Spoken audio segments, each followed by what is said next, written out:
London, England. Here is AJ Anthony Joshua. Do you enjoy your life now? The perks of being at a glitzy event for Range Rover, for example? You know what I realise about my life? It don't last forever. So I just have to understand I'm here for a purpose. I don't get ahead of myself. Yeah, your son only turned three last month. Three. Mine's 3 now, about to turn 4. Congratulations.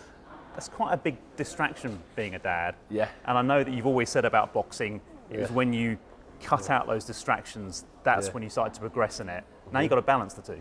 Yeah, like my time isn't my time anymore. You know, before I could go home and put my feet up and it was like about me, now it's like about my son. And, you know, I think the goal for me is to kind of help him mature so that when I'm not able to support him anymore, or I'm too old or I'm not here, he can kind of fend for himself. And that's my goal as a father.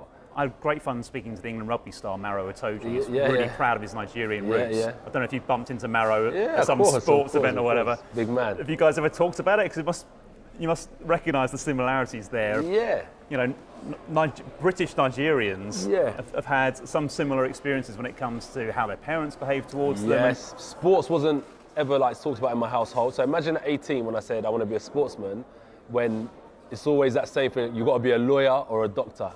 It must frustrate you though when people talk in very general terms about refugees and immigration and immigrants, because everyone's story is different.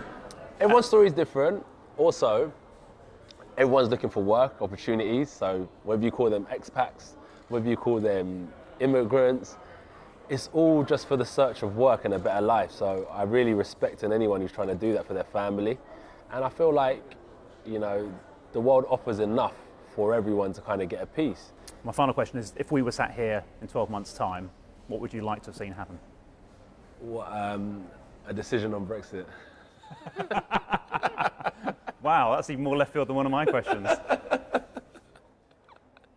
That's the truth. And what would you like that decision to be? I'm not going to mention.